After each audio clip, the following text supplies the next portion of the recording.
interesting new claim that the Indonesian mountain ranges are responsible for the current ice age.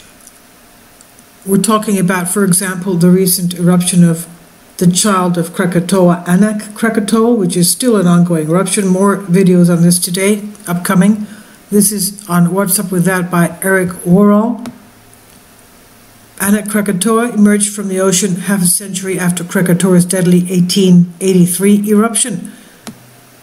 Paleoclimate experts advance a theory that weathering of Indonesian mountain ranges is starving the planet of CO2, which is keeping the Earth locked in the ongoing Quaternary Ice Age. Rise of carbon dioxide absorbing mountains in tropics may set thermostat for global climate.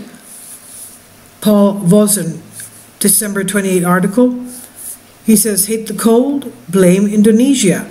It may sound odd, given the contributions the global warming from the country's 207 million people, rampant deforestation, the frequent carbon dioxide belching volcanic eruptions, but over much longer times, Indonesia is sucking CO2 out of the atmosphere. Many mountains in Indonesia and neighboring Papua New Guinea consist of ancient volcanic rocks from the ocean floor that were caught in a colossal tectonic collision between a chain of island volcanoes and a continent, and thrust high. Lashed by tropical range, these rocky hungry reacted with CO2 and sequester it in minerals. That's why, with only 2% of the world land area, Indonesia accounts for 10% of its long-term CO2 absorption. Its mountains could explain why icy sheets have persisted, waxing and waning for several millions of years, although they are now threatened by global warming. And now researchers have extended that theory, finding that such tropical mountain-building collisions coincide with nearly all of the half-dozen or so significant glacial periods in the past 500 million years. Quote, these types of environments through time are what sets the global climate, end quote, said Francis McDonald, who is a geologist at the University of California, Santa Barbara, when he presented the work last month at a meeting of the American Geophysical Union in Washington, D.C. He said, if Earth's climate has a master switch, he suggests the rise of mountains like Indonesia's could be it. Kimberly Lau, the geochemist at the University of Wyoming in Laramie, calls the work exciting in idea and novel in execution. Lee, however, would like to see direct evidence from ancient sediments that the collisions drove up rock weathering. Quote, they have to go to the sink and study those, he says, and a recent study challenges the mountain thermostat idea with evidence for the importance of volcanoes. The study used ages from thousands of zircons, which are durable crystals that can indicate volcanic activity, to show that upticks in volcanic emissions were the dominant force driving the planet's warm periods. It's likely both teams have at least one hand on the truth, adds Lee, who contributed to the zircon paper. The beauty of his team's model, McDonald said at the end of his talk, is that it explains not just why glacial times started, but also why they stop. A hothouse Earth appears to be the planet's default state, prevailing for 3/4 of the past 500 million years. An Indonesian-style collision may push the global climate into a glacial period, but only for a while. Mountains erode and continents drift and the planet warms up again. Well, it'll warm up again after all these huge new mountains erode. That's going to take another half a billion years. So, the abstract of the paper says plate tectonics-driven change in planetary weatherability as a long-term control of Earth's climate state.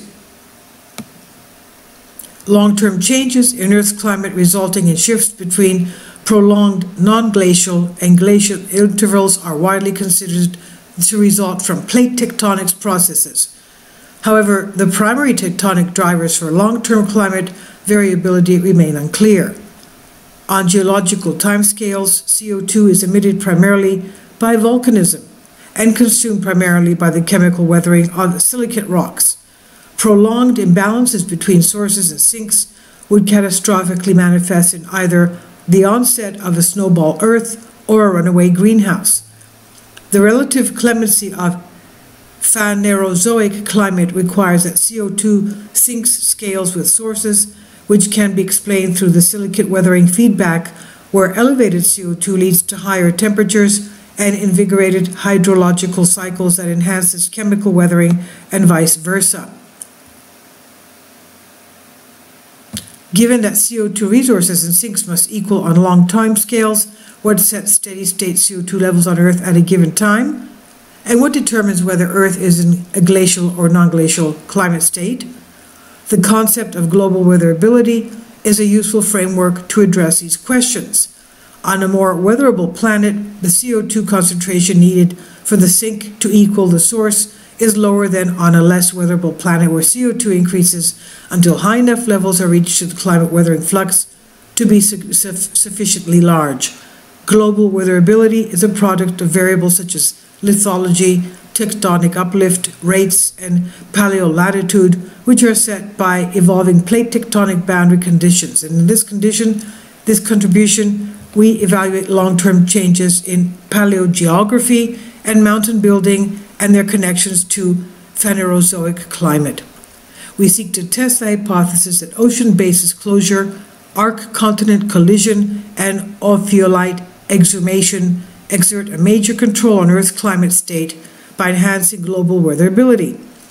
Using paleogeographic models, we reconstruct the past position of a new database of ophiolite-bearing sutures, and we find that when extensive arc-continent collisions have occurred in the tropics, the Earth has experienced a glacial climate, and otherwise the Earth has been in a non-glacial climate state. We interpret plate tectonics-driven changes in rock type and topography in the tropics to be the most significant control on Earth's long-term climate state.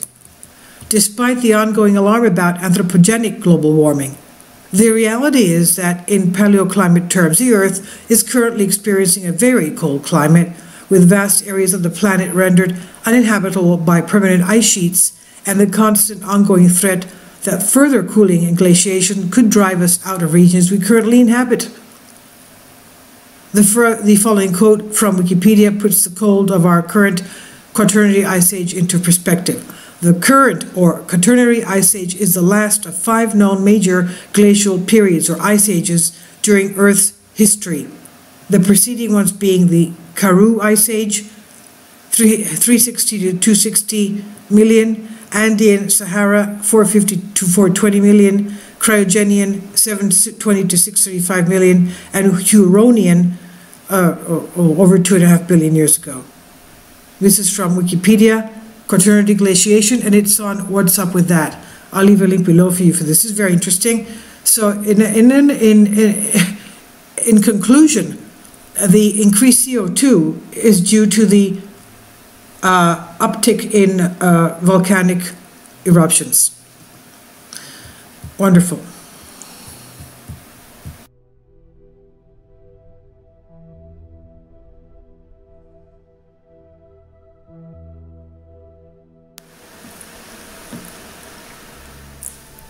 If you'd like to join me on my Patreon account, you will hear content not covered by mainstream media. These riveting stories will be based on my research, and I will state my opinions and give my personal insight on diverse and controversial subjects and world events not covered by mainstream media, and not supported by YouTube guidelines. So whatever I have on my Patreon, most of those will not be on my YouTube channel. Please consider becoming a member today. More of the most significant and important videos will be on my Patreon channel. Your support helps me to continue my research and keeps this YouTube channel alive. And we depend on your support, your generous charity, because we help economically challenged families here in Athens, Greece, in Kapota, and we also help the young generation with university tuition and the community around our church. Thank you.